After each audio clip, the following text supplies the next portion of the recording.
Assalamualaikum warahmatullahi wabarakatuh. Salam sejahtera bagi kita semua. Selamat datang di mata kuliah keperawatan dewasa, sistem kardiovaskuler, respiratori, dan hematologi. Perkenalkan, saya Stefanus Maman Hermawan, dosen pengampu mata kuliah ini. Pada semester ini kita akan belajar bersama mengenai pemberian asuhan keperawatan pada pasien dewasa dengan gangguan sistem kardiovaskuler, respiratori, dan hematologi. Mata kuliah ini memiliki 6 bobot SKS yang terdiri dari 4 SKS teori dan 2 SKS praktikum laboratorium. Saudara sekalian, mata kuliah ini merupakan salah satu pondasi penting dalam pendidikan keperawatan karena disinilah saudara mulai membangun kemampuan berpikir sebagai seorang perawat profesional. Kita tidak hanya mempelajari penyakit tetapi juga belajar bagaimana melakukan pengkajian secara komprehensif, menetapkan diagnosis keperawatan, membeli intervensi yang tepat, serta mengevaluasi hasil asuhan keperawatan yang dengan bukti ilmiah.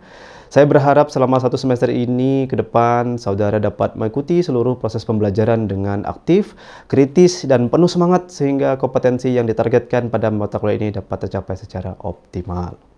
Sebelum kita mempelajari konsep-konsep dasar, saya ingin mengajak saudara membayangkan sebuah situasi klinik. Bayangkan saudara sedang bertugas di instalasi gawat darurat. Seorang laki-laki berusia 58 tahun datang dengan keluhan nyeri dada hebat. Pasien tampak sesak nafas, wajah pucat, berkeringat dingin, dan keluarga terlihat sangat panik. Sebagai seorang perawat yang pertama kali menerima pasien tersebut, pertanyaannya adalah apa yang saudara lakukan dalam 5 menit pertama? Apakah saudara akan langsung memberikan obat? Apakah saudara akan membawa pasien ke ruang tindakan? Apakah saudara terlebih dahulu melakukan pengkajian? Pertanyaan ini mungkin tampak sederhana, tetapi justru menggambarkan peran penting seorang perawat profesional. Dalam kondisi seperti ini, keputusan yang saudara ambil harus berdasarkan pada kemampuan melakukan pengkajian yang cepat, mengenali tanda dan gejala, menentukan prioritas masalah, kemudian bekerja sama dengan tim kesehatan lainnya. Artinya, tindakan keperawatan bukan sekadar melakukan prosedur, tetapi diawali dengan proses berpikir klinis yang sistematis.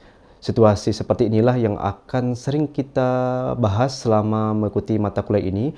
Melalui berbagai contoh kasus, saudara akan dilatih untuk menganalisis kondisi pasien sebelum menentukan keputusan klinis yang paling tepat. Saudara-saudari sekalian, ketika seorang pasien datang ke rumah sakit, pasien tidak berharap dengan perawat yang hanya mampu menghafal nama penyakit. Pasien membutuhkan seorang perawat yang mampu memahami kondisi pasien secara menyeluruh, melakukan pengkajian secara tepat, berpikir kritis terhadap data yang ditemukan, kemudian mengambil keputusan klinis yang aman. Karena itulah proses keperawatan selalu memulai dari keluhan pasien, dilanjutkan dengan pengkajian, kemudian clinical reasoning, hingga akhirnya menghasilkan keputusan klinis dan asuhan keperawatan yang profesional. Inilah alasan mengapa mata kuliah ini sangat penting. Selama satu semester ke depan, kita akan belajar membangun cara berpikir tersebut sehingga nantinya saudara siap menghadapi berbagai kondisi pasien di ruang perawatan maupun di lahan praktik klinik. Sekarang mari kita melihat gambaran umum mata kuliah ini. Mata kuliah keperawatan dewasa pada sistem kardiovaskuler, respiratori, dan hematologi merupakan mata kuliah semester 2 dengan kode SK1WP006 dengan bobot ada 6 SKS. Pembelajaran tidak hanya dilakukan melalui kuliah teori, tetapi juga melakukan praktikum laboratorium, diskusi kasus, latihan clinical reasoning, dan pembelajaran berbasis pengalaman. Tujuan akhirnya bukan hanya agar saudara memastikan teori penyakit, tetapi agar saudara mampu memahami asuhan keperawatan yang komprehensif, holistik, dan berpusat kepada pasien. Dengan demikian, sejak awal saya berharap saudara memahami bahwa pembelajaran dalam mata kuliah ini akan menuntut keterlibatan aktif dalam setiap mahasiswa. Keberhasilan pembelajaran ini tidak hanya ditentukan oleh dosen, tetapi juga komitmen Anda sebagai mahasiswa. Selama satu semester ini, kita akan membangun 4 budaya belajar yang utama. Yang pertama adalah kehadiran dan partisipasi aktif. Kehadiran secara fisik saja tidak cukup. Saya berharap saudara aktif bertanya, berdiskusi, dan memberikan pendapat selama proses pembelajaran. Yang kedua, adalah integritas akademik. Setiap tugas yang dikumpulkan harus merupakan hasil pekerjaan sendiri. Kejujuran akademik merupakan bagian dari profesionalisme seorang calon perawat. Dan yang ketiga adalah budaya saling menghargai. Setiap diskusi kelas tentu akan muncul berbagai pendapat yang berbeda. Perbedaan pendapat tersebut harus disampaikan dengan komunikasi yang santun dan saling menghormati. Dan yang terakhir adalah profesionalisme sejak menjadi mahasiswa. Sikap disiplin, tanggung jawab, dan etika yang saudara bangun selama masa pendidikan akan menjadi kebiasaan ketika nanti bekerja sebagai seorang perawat yang profesional. Mengapa integritas akademik menjadi sangat penting saat ini? Karena profesionalitas seorang perawat sebenarnya dibangun sejak masih berada di bangku kuliah saat ini. Seorang mahasiswa yang terbiasa jujur dalam mengerjakan tugas dan lebih mudah menjadi tenaga kesehatan yang jujur dalam mendokumentasikan kondisi pasien. Mahasiswa yang terbiasa disiplin akan lebih siap bekerja sesuai dengan standar operasional prosedur. Sebaliknya, kebiasaan menunda pekerjaan, melakukan plagiarisme, atau tidak bertanggung jawab dapat terbawa hingga ke dunia praktik dan akhirnya mempengaruhi keselamatan pasien. Oleh karena itu, etika akademik bukan hanya aturan kampus, tetapi merupakan bagian dari pembentukan karakter seorang tenaga kesehatan profesional. Sebagai mahasiswa Ukrida, saudara juga akan dibentuk melalui nilai-nilai LEAD yang menjadi identitas sekaligus budaya akademik universitas. Huruf pertama adalah loving, yaitu memiliki empati serta menghargai martabat setiap manusia tanpa membedakan latar belakang pasien. Yang kedua adalah enlightening, yaitu memiliki semangat yang terus belajar, mencari pengalaman baru dan berbagi ilmu kepada orang lain. Huruf yang ketiga adalah advance, yaitu membiasakan diri berpikir ilmiah serta menggunakan evidence-based nursing practice dalam setiap keputusan klinis. Sedangkan huruf terakhir adalah determine, yaitu memiliki disiplin, tangguh menghadapi tantangan, bertanggung jawab, dan konsisten memberikan pelayanan yang terbaik. Saya berharap nilai-nilai LEAD ini tidak hanya menjadi slogan, tetapi benar-benar menjadi karakter yang saudara tunjukkan dalam proses pembelajaran maupun ketika menjalankan praktik keperawatan. Saudara-saudari sekalian, sebelum kita mempelajari materi secara lebih mendalam, terlebih dahulu kita perlu memahami rancangan pembelajaran semester atau RPS. Banyak mahasiswa menganggap RPS hanya sebagai dokumen administrasi, padahal sesungguhnya RPS ini adalah peta jalan yang akan memandu proses belajar kita selama satu semester. Di dalam RPS telah ditetapkan tujuan pembelajaran yang ingin dicapai, materi yang dipelajari, metode pembelajaran yang digunakan, hingga sistem penilaian yang akan diterapkan. Semua komponen tersebut dirancang secara sistematis agar setiap kegiatan pembelajaran mengarah kepada pencapaian kompetensi lulusan. Oleh karena itu, saya berharap sekali lagi saudara-saudari tidak hanya membaca RPS pada awal semester, tetapi menjadikan sebagai panduan untuk mempersiapkan diri sebelum mengikuti setiap pertemuan. Sebagaimana telah kita saudara lihat bahwa mata kuliah ini memiliki kode SK1WP006 ditempuh pada semester kedua dengan pembelajaran 6 SKS yang terdiri dari adalah 4 SKS teori dan 2 SKS praktikum laboratorium. Nah, kombinasi teori dan praktikum ini menunjukkan bahwa pembelajaran tidak hanya berorientasi kepada penguasaan konsep, tetapi juga kemampuan menerapkan ilmu dalam praktik keperawatan. Melalui mata kuliah ini, saudara akan belajar memberikan asuhan keperawatan secara komprehensif dan holistik kepada pasien dewasa dengan berbagai sistem, kardiovaskuler, respiratori, dan hematologi. Dengan demikian, setiap materi yang dipelajari akan selalu dikaitkan dengan praktek klinik yang nyata. Selanjutnya, setiap mata kuliah memiliki capaian pembelajaran mata kuliah yang biasa kita sebut dengan CPMK. Nah, CPMK menggambarkan kemampuan yang diharapkan memiliki oleh mahasiswa serta menyelesaikan seluruh proses pembelajaran. Pada pertemuan pertama ini, fokus kita adalah membangun fondasi terlebih dahulu, yaitu memahami konsep dasar keperawatan dewasa, ruang lingkup, pelayanan, serta peran perawat yang profesional. Nah, pondasi ini sangat penting karena pada pertemuan-pertemuan berikutnya, saudara-saudari akan mempelajari berbagai kasus klinis seperti hipertensi, penyakit jantung koroner, gagal jantung, tuberkulosis, asma, pneumonia, PPOK, COVID-19, anemia, leukemia, hingga demam berdarah denggi. Ya, semua materi tersebut akan jauh lebih mudah dipahami apabila konsep dasarnya telah didiskusikan dengan baik. Jika kita melihat roadmap pembelajaran ini, saudara dapat melihat bahwa materi disusun secara bertahap. Kita memulai dari konsep dasar sebagai fondasi berpikir, kemudian berlanjut ke berbagai gangguan sistem kardiovaskuler, respiratori, dan hematologi yang sering ditemui dalam praktik klinik. Nah, urutan ini bukan disusun secara kebetulan. Misalnya, sebelum mempelajari gagal jantung, saudara-saudari harus paham terlebih dahulu fisiologi sistem kardiovaskuler. Sebelum kita membahas tentang pneumonia atau PPOK, saudara harus memahami bagaimana respirasi normal. Begitu pula ketika kita mempelajari anemia atau leukemia, saudara perlu memahami terlebih dahulu fungsi darah dalam memenuhi kebutuhan oksigen lainnya.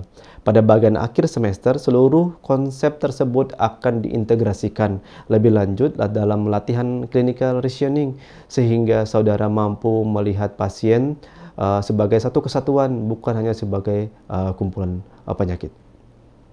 Selanjutnya, mari kita lihat bagaimana proses pembelajaran akan dilaksanakan.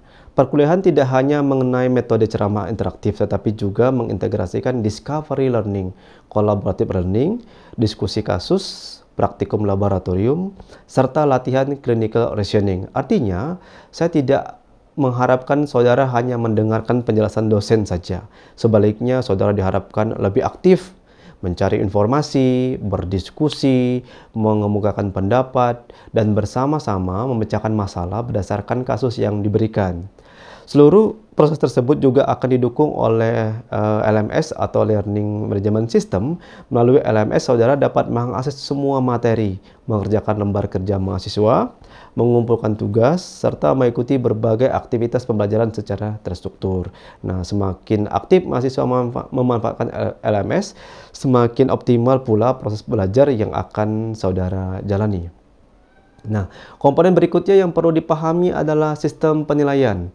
Penilaian dalam mata kuliah ini dilakukan secara berkelanjutan, bukan hanya melalui ujian tengah semester maupun ujian akhir semester. Selama satu semester, kemampuan mahasiswa atau saudara-saudara kalian akan dinilai melalui berbagai bentuk asesmen, seperti kuis, penyelesaian lembar kerja mahasiswa, presentasi, praktikum laboratorium, hingga ujian. Dengan sistem penilaian yang berkesinambungan ini, saya berharap saudara terdorong untuk belajar secara aktif, konsisten dari awal semester, bukan hanya ketika menjelang ujian. Yang terpenting bukan sekadar memperoleh nilai tinggi, tetapi menunjukkan perkembangan komprehensif yang nyata. Baik, Assalamualaikum warahmatullahi wabarakatuh. Ya, selamat siang untuk kita semua, Bapak Ibu, teman-teman. Gimana kabar hari ini? Semangat ya.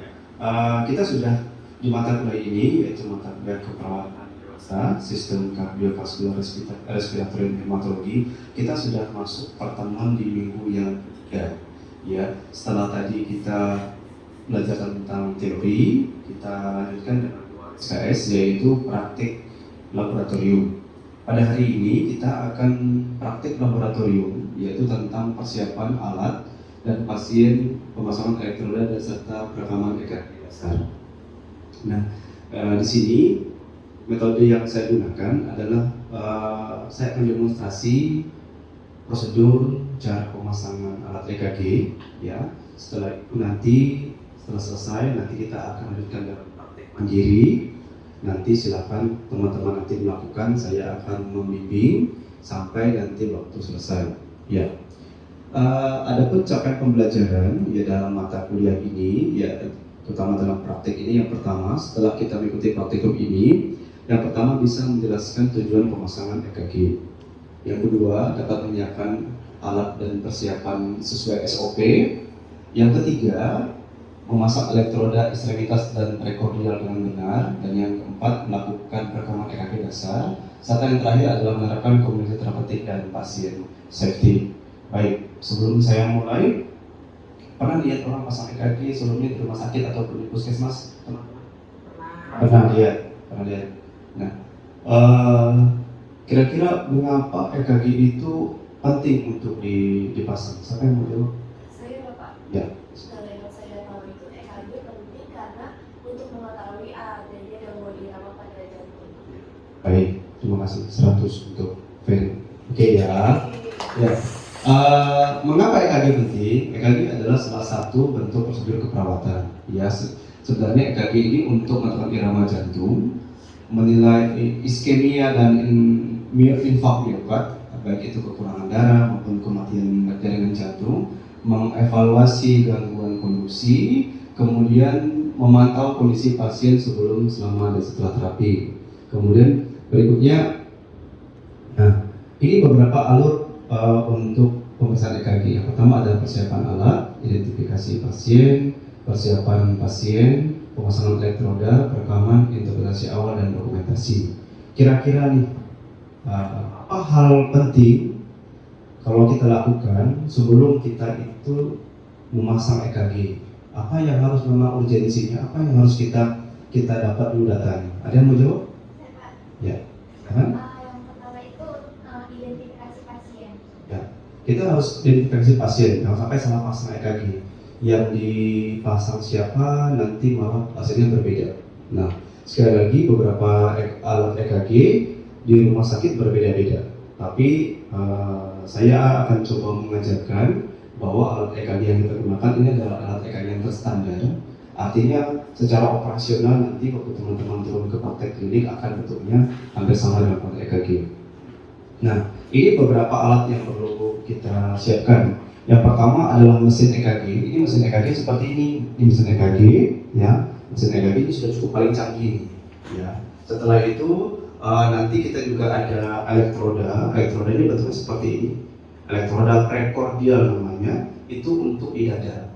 Nanti juga ada elektroda untuk ekstremitas, ya. Ada 6, ada di tangan kanan, tangan kiri. Ada kaki kanan, kaki kiri.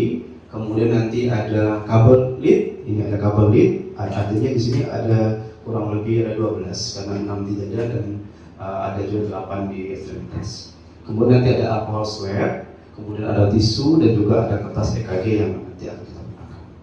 Nah, sekarang kita akan coba sesuai dengan materi sebelumnya tentang pembuatan EKG, kita akan coba memasang ya alat EKG sesuai dengan materi sebelumnya, yaitu tentang pembuatan fisik ya, fisik kardiovaskular yang akan kita gunakan untuk fisik saat memasang EKG. Baik, saya akan coba mulai. Jangan lupa sebelum ke pasien kita cuci tangan dulu, ya, cuci tangan.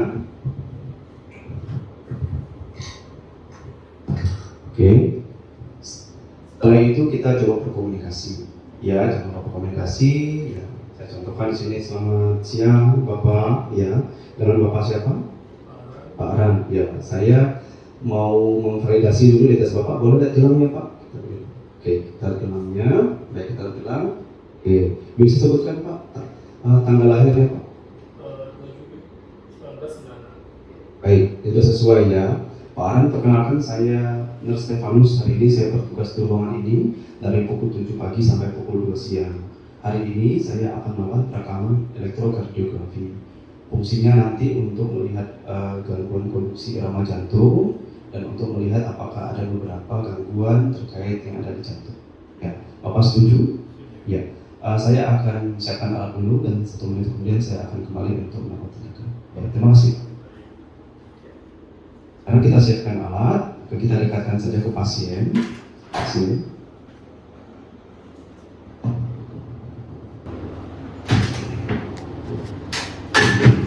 Pertama kita sambungkan kabel dulu ya. Kita sambungkan kabel sudah tersambung. Setelah itu ya kita pasang elektroda yang pertama. Kita pasang elektroda yang ada di ekstremitas.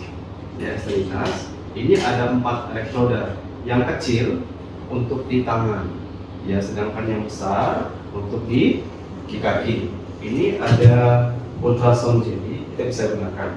Nah, cara menggunakannya di sini ada yang ada lempengnya, jadi ini untuk bagian dalam. Jadi jangan sampai, kalau ini jangan sampai di bawah tulang. Ya seperti itu. Kita coba pasang, bisa. Mesti Pak.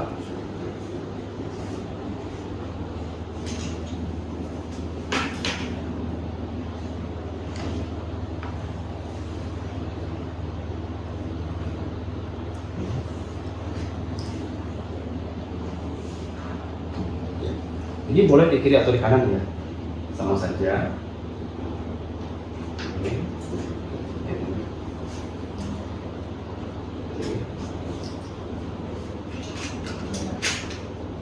Setelah itu kita bisa pasang di ekstremitas.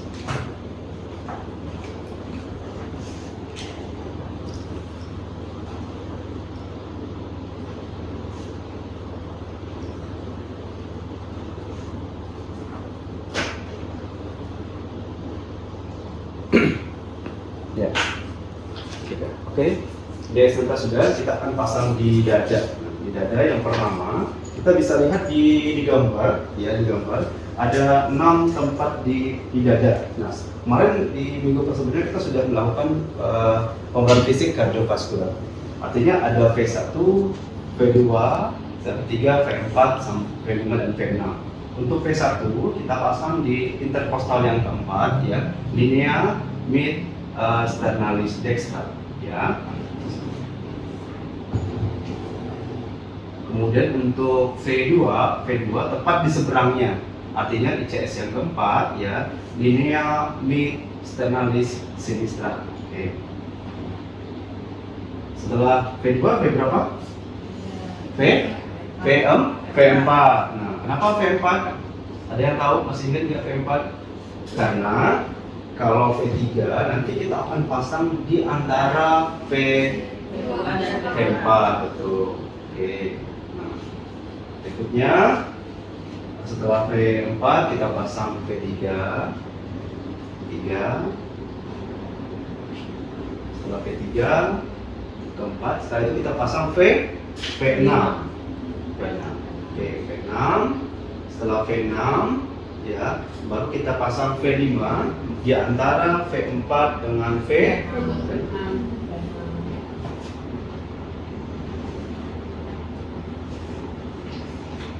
Ya, kita ke sambungan kabel terlebih dahulu, bisa disambungkan seperti ini, ya. Kabelnya sudah siap.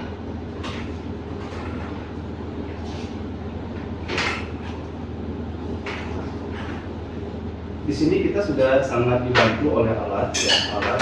Di sini ada namanya, kalau kita lihat ada R right, ya, L left. Kalau A artinya tangan, arm, ya, right arm dengan left arm. Artinya kalau dia right, artinya kita pasang di tangan kanan, ya, tangan kanan. Sedangkan kalau dia left arm, kita pasang di tangan kiri. Oke. Berikutnya ada tanda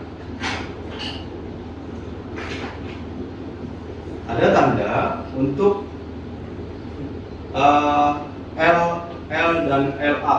L artinya left, ya, left artinya bisa right, bisa right, bisa right, ya. Artinya ini adalah kaki kiri, ya, dengan kaki kanan, LF dengan.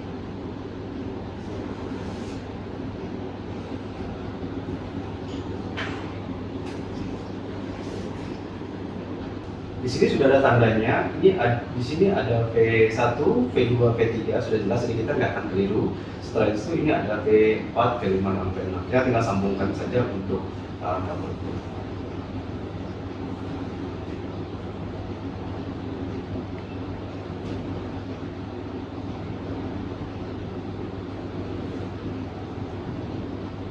Kita lanjutkan, ada V4.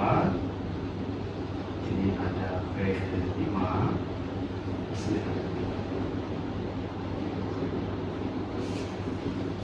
Oke, sudah, kita cek kembali. ya, apakah ada yang bersentuhan, kabelnya dan sebagainya, apa sudah siap, apakah ada yang copot, dan setelah itu kita hidupkan mesin.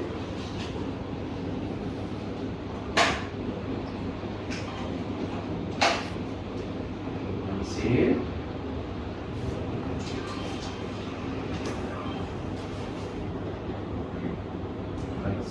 Kita coba identifikasi.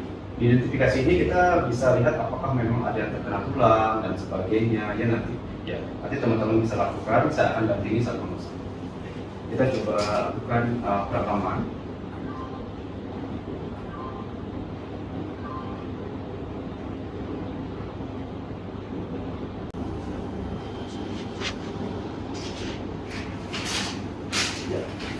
Oke, ini sudah selesai rekaman EKG. Ini bisa kita gunakan setelah ini untuk menginterpretasi gambaran EKG tersebut. Nah, sebelum kita interpretasi, tentu kita rapikan dulu ya pasiennya. Jangan ditelantarkan pasiennya, teman-teman ya. Kita rapikan dulu, apalagi pasien udah buka baju kedinginan.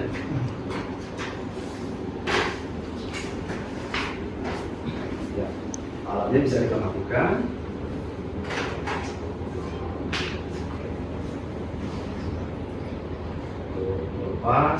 Kita lepas kabelnya terlebih dahulu ya.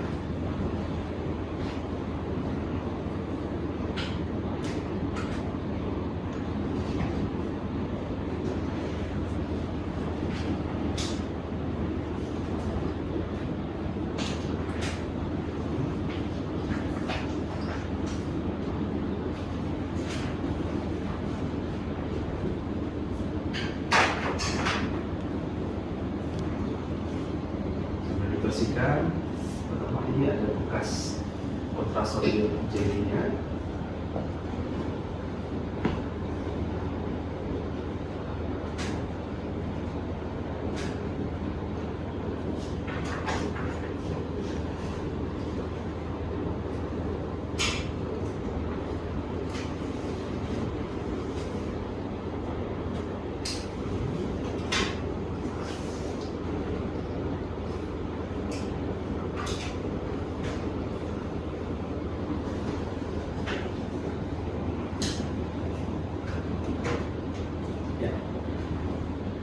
Setelah selesai, kita jangan lupa kita dokumentasikan ya pemasangan EKG hari ini. Jangan lupa kita komunikasi.